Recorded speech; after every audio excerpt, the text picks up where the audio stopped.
नमस्कार बंधुगण, आज के एक नतून धरनेर रेसिपि निये तोमादेर सामने हाजिर हलाम। चलो आज के बानिये नेब चिकेनेर एक नतून रेसिपि। এটা তো সবাই জানো চিকেনের রেসিপিটা, কিন্তু তা একটা নতুনত্ব স্টাইল করে আমি নিয়ে এসেছি। প্রথমে নিয়েছি এখানে 1 কেজি চিকেন, তারপরে দিচ্ছি এখানে প্রায় 50 গ্রামের ওপরেই দই আছে। এখানে 4 চামচের ওপর মানে বড় চামচের 4 চামচ দই দিয়েছি, আর রসুন দিয়েছি, আর আদা দিয়েছি। আদা 1 চামচ, রসুন 1 চামচ, গোলমরিচ গুঁড়ো আর নুন স্বাদ অনুসারে দিয়ে সমস্তটাকে একসাথে মাখিয়ে রাখবো।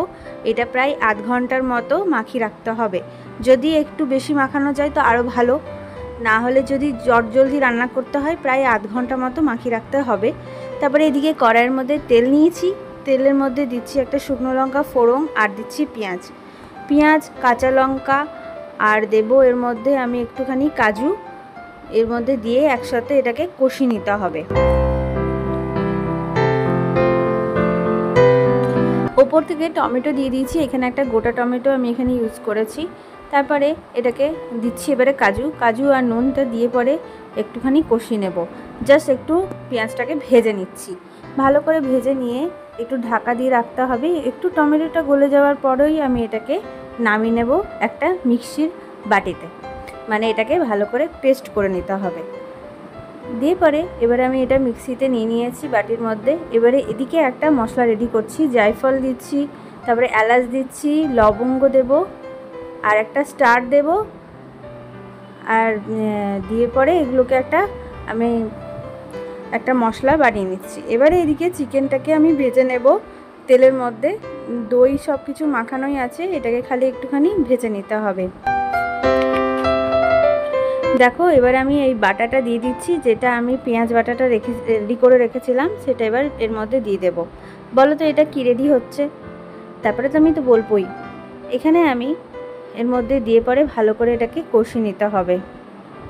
একটুখানি ঢাকা দিতেই হবে, 5-6 মিনিট ঢাকা দিয়ে আবার তুলবো, এরকম করে এটাকে রান্না করে নিতে হবে। ওপর থেকে গোলমরিচের গুঁড়ো ছিটাচ্ছি, আর দিচ্ছি ওই মশলাটা, গরম মশলার গুঁড়োটা। এবারে এখানে ভালো করে কষিয়ে নিতে হবে মশলাটা, যাতে ভেতর অবধি ঢোকে। আমি এখানে খুব একটা মশলা কিছুই ইউজ করব না, এটা বারবারই আমি এখানে ঢাকা বন্ধ করে রান্নাটা করে নিতে হবে। এইটা রান্না করতে প্রায় আমার লেগেছে 1.25 ঘন্টার মতো, 45 মিনিট লেগেছে। তারপরে দেখো কালার আস্তে আস্তে চেঞ্জ হয়ে আসছে। আমি এখানে দিচ্ছি মাটনের মশলা, মাটন মশলা প্রায় 2 চামচ দিয়েছি। দিয়ে পরে এটাকে আবার একটুখানি কষিয়ে নেব। আমি এখানে কোনো গোলমরিচের গুঁড়ো ছাড়া আর কোনো মশলা দিচ্ছি না। একটুখানি কাশ্মীরি লঙ্কা দেবো, হালকা একদম হাফ চামচের মতো, হাফ চামচেরও কম। তারপরে এটাকে আবার একটুখানি কষিয়ে নিতে হবে।